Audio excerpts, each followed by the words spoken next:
It was just another Tuesday morning in Houston. The sun was bright, and the air was already warm. People were starting their day. Some were going to work, others were running errands. In a quiet neighborhood, a small convenience store opened its doors. The owner, Mr. Chen, put out fresh coffee and greeted his regular customers. It was a normal day like any other, but soon everything would change. This normal day would become a day of fear. It would become a day that the community would never forget, a day that ended in tragedy and left everyone with difficult questions. Suddenly, the calm was broken. A man walked into the store. He was not there to buy milk or a newspaper. He was holding a large, shining machete. His face was filled with anger and his eyes were wide and wild. He shouted at everyone inside, his voice loud and rough. The few customers in the store froze. They could not believe what they were seeing. Mr. Chen stood behind the counter, his heart pounding. The man, later identified as Darnell James, was not making sense. He mumbled about needing money, about people being against him. The shiny blade of the machete seemed to fill the small space. Fear spread through the store like a fire. A young mother grabbed her child and backed away slowly. An elderly man dropped his newspaper. No one dared to move too quickly. No one dared to speak. Darnell James waved the machete in the air. He pointed it at Mr. Chen and demanded all the money from the cash register. His hands were shaking, but his grip on the weapon was tight. The scene was chaotic and terrifying. It felt like a scene from a movie, but it was very real. The danger was immediate. The lives of everyone in that store were on the line. Someone outside the store saw what was happening and quickly called 911. The call was urgent. The dispatcher heard the panic in the caller's voice. "A man with a machete," the caller said, their voice trembling. "He's in the convenience store on Elm Street. He's threatening everyone." The call set off an alarm at the Houston Police Department. Officers were immediately sent to the scene. Help was on the way, but for the people trapped inside the store, every second felt like an hour. They could only wait and hope that the situation would not turn deadly. They were trapped with a desperate man and his dangerous weapon. Who was Darnell James? To the people in the store, he was a monster. He was a terrifying figure with a machete. But his story was more complicated. Darnell was 38 years old. He grew up in Houston, but his life was not easy. Friends and family said he was a good kid once. He loved to draw and play basketball. But as he got older, he started to have problems. He struggled to keep a job, and he had trouble with the law for small things, like theft. It seemed like he was always fighting a battle that no one else could see, a battle inside his own mind. In the years before the robbery, Darnell's problems got worse. His family tried to help him. They knew he was struggling. They said he often talked to himself. He believed people were following him. He thought everyone was trying to hurt him. These are signs of serious mental health issues. He was diagnosed with schizophrenia, a condition that can make it hard to know what is real. He was given medicine, but he did not always take it. Without his medicine, his world became a confusing and scary place. He lost contact with many of the people who cared about him. He was alone with his fears. On the morning of the robbery, Darnell was not himself. He had not slept for days. He had no money for food. His thoughts were a storm of paranoia and fear. He believed the store owner was part of a conspiracy against him. In his mind, he was not robbing the store. He was taking back what was stolen from him. This thinking was not logical. It was a product of his illness. He grabbed the machete, a tool he sometimes used for yard work, because he felt he needed to protect himself. He did not leave his small apartment with a plan to hurt anyone, but his sickness led him to a place of desperation and violence. This background does not excuse his actions. He terrified innocent people and created a dangerous situation. But it helps us understand what might have led him to that point. It shows that the man with the machete was also a man in pain. He was a person failed by many systems. The mental health care system did not give him the support he needed. The community did not have the resources to help him before he reached a crisis. His story is a sad example of how mental illness, when not treated, can lead to terrible outcomes for everyone involved.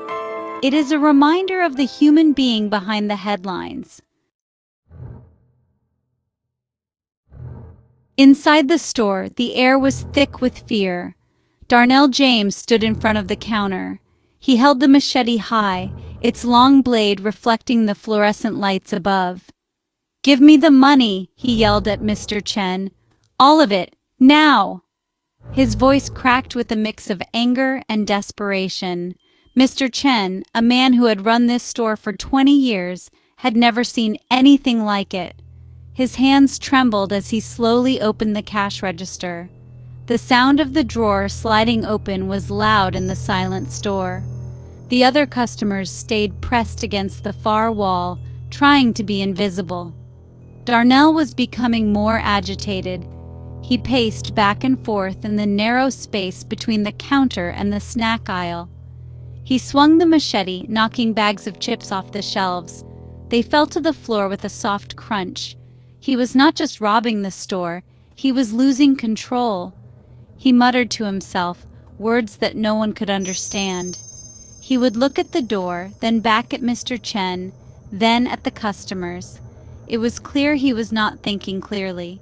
His actions were unpredictable. This made him even more dangerous. Everyone held their breath, praying he would just take the money and leave. Mr. Chen carefully took the bills from the register. He did not want to make any sudden moves. He had been trained for this situation. Stay calm, comply with the demands, do not be a hero. He placed the money on the counter. "Here," he said, his voice soft. "Take it, just please don't hurt anyone." Darnell stared at the money for a moment. He then swept it into a plastic bag with his free hand. But he did not leave. He seemed confused, as if he had forgotten what he was supposed to do next. He looked at the customers again, his eyes filled with suspicion. This was the most dangerous moment. The robbery was over, but the threat was not. Darnell stood there, holding the money and the machete. He seemed trapped by his own actions. The mother clutched her child tighter. The old man closed his eyes. What would happen next? Would he leave? Or would his paranoia and anger explode into more violence? The sound of distant sirens began to grow louder. Police were coming. This news brought a small bit of hope, but also a new wave of fear. The arrival of police could end the situation, or it could make it much, much worse. Officer Carlos Medina was the first to arrive. He was a 10-year veteran of the Houston Police Department. He parked his car down the street and approached the store on foot. His heart was pounding, but his training took over. He had been told there was a man with a machete. He knew the situation was serious and unstable. He moved carefully, using the store's windows to see inside. He saw Darnell James standing near the counter. He saw the machete. He saw the terrified faces of the shoppers. He knew he had to act fast to protect those people. He entered the store through the front door. His gun was drawn, but pointed down. "Houston Police," he shouted in a loud, clear voice. "Drop the weapon. Put the machete on the ground." His voice was firm and full of authority. He wanted to take control of the situation without anyone getting hurt. Darnell James turned to face him. His eyes were wide with surprise and fear. He saw the police uniform, the gun, and his paranoia kicked in. To him, Officer Medina was not there to help. He was another enemy, another part of the conspiracy against him. He did not obey the command. Officer Medina repeated his command. "Drop the weapon now. Let me see your hands." He took a few steps into the store, creating space between himself and the door. He wanted to be a clear target, to draw Darnell's attention away from the customers. He could see the fear in their eyes. He knew he was their only hope. Darnell did not drop the machete. Instead, he took a step toward the officer. He raised the blade. It was a clear threat. In that moment, Officer Medina had to make a choice with life or death consequences. The distance between the two men was closing. Officer Medina saw the blade rising. He saw the look in Darnell's eyes. He believed Darnell was about to attack him. He had only a fraction of a second to decide. He had been trained to stop a deadly threat. According to his training, a person with a knife or machete within 21 feet is in immediate danger. Darnell was much closer than that. Officer Medina made the decision. He raised his gun and fired. The sound of the gunshot was deafening in the small store. Darnell James fell to the ground. The machete clattered onto the linoleum floor. The chaos was over. An eerie silence fell. The single gunshot echoed and then faded. Silence filled the convenience store. For a moment, no one moved. The customers stared, their faces a mixture of shock and relief. Mr. Chen leaned heavily against his counter, breathing hard. Darnell James was on the floor, motionless. Officer Medina immediately got on his radio. Shots fired. Suspect down. I need medical assistance at this location, now. His voice was steady, but the stress of the event was clear. He kept his weapon trained on Darnell until other officers arrived, securing the scene. The immediate danger was gone, but the tragedy had just begun. Paramedics rushed into the store just moments later. They quickly went to Darnell's side. They checked for a pulse. They tried to perform life-saving measures, but it was too late. The bullet had been fatal. Darnell James was pronounced dead at the scene. The officers moved the shaken customers and Mr. Chen outside. They were wrapped in blankets and offered water. They were witnesses to a traumatic event. Each one would have to give a statement about what they saw. They all said the same thing. The man was out of control, he was threatening them, and he refused to drop his weapon when the officer told him to. The scene was now a crime scene. Yellow police tape was stretched across the front of the store. Detectives from the Homicide and Internal Affairs divisions arrived. They would lead the investigation, as is standard procedure in any officer-involved shooting. They took pictures, they collected evidence, including the machete and the spent shell casing from Officer Medina's gun. They took measurements of the store. They would review the security camera footage and Officer Medina's body camera video. Every detail would be examined to build a complete picture of what happened in those few chaotic minutes. Outside, a crowd had gathered. Neighbors and news crews stood behind the police line. The news of the shooting spread quickly through the community. People started asking questions. Who was the man who was shot? Why did the police have to shoot him?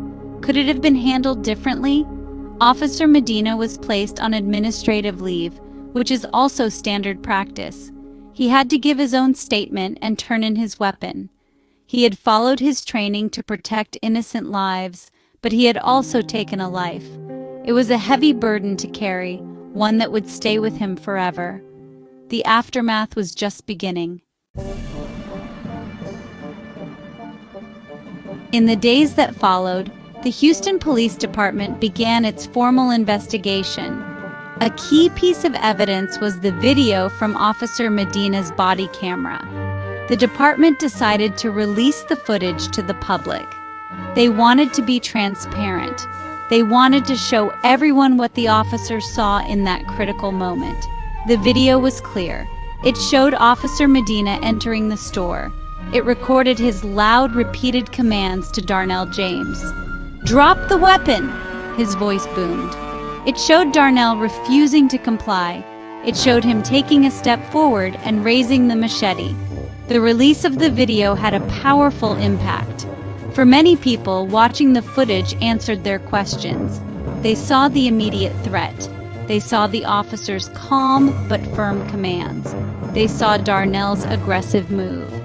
To them, the video proved that Officer Medina had no other choice. They believed the shooting was justified. They saw him as a hero who had protected the lives of the people in the store. Supporters of the police pointed to the video as a perfect example of why officers need to be able to use lethal force to stop a deadly threat. They argued that any hesitation could have gotten the officer or a bystander killed. However, not everyone saw it the same way. Some community activists and members of Darnell's family were heartbroken and angry. They saw the video and saw a different story. They saw a man who was clearly sick. They heard the confusion in his voice. They believed he was not a violent criminal, but a person in the middle of a mental health crisis. They asked why the officer's only option was to shoot. Why couldn't he have used a taser? Why couldn't they have waited for backup or a mental health unit? They argued that the police are too quick to use deadly force, especially against people with mental illness.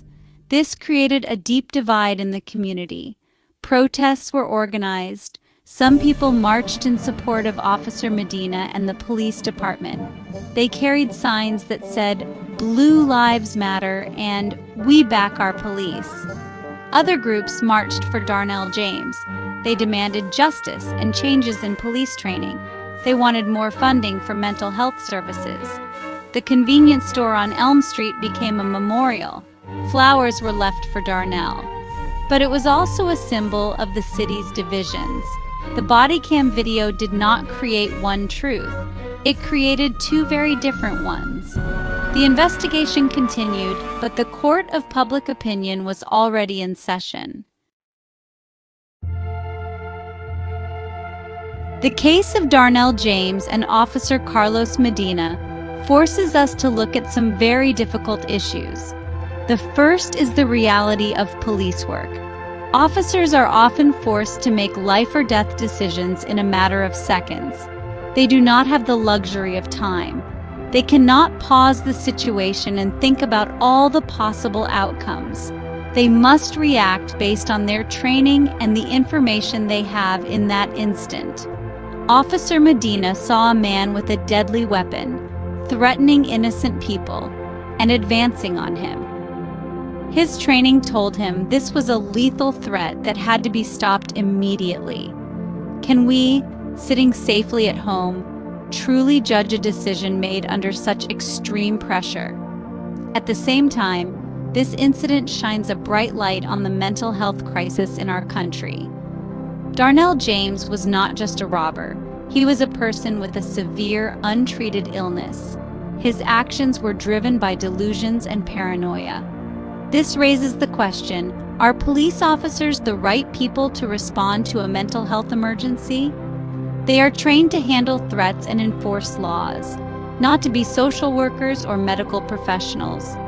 Many argue that we need a different kind of first responder for these situations. Perhaps a specialized unit of mental health experts could have de-escalated the situation and gotten Darnell the help he needed, avoiding a violent end. The impact on the community is also profound. An event like this leaves scars. The shoppers and Mr. Chen will carry the trauma of that day forever. Darnell's family is left grieving for a man they loved, but whose illness they could not conquer.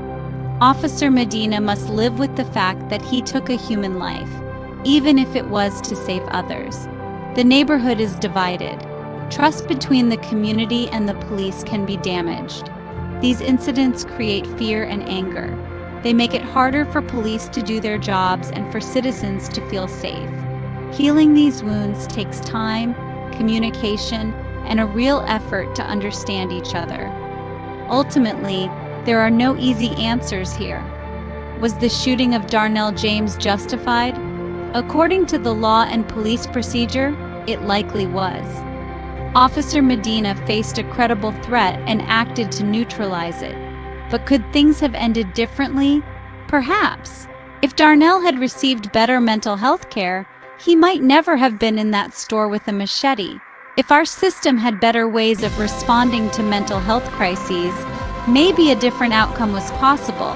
This story is a tragedy with many layers. It asks us to think about how we can build a safer, more compassionate society where a crisis does not have to end in gunfire.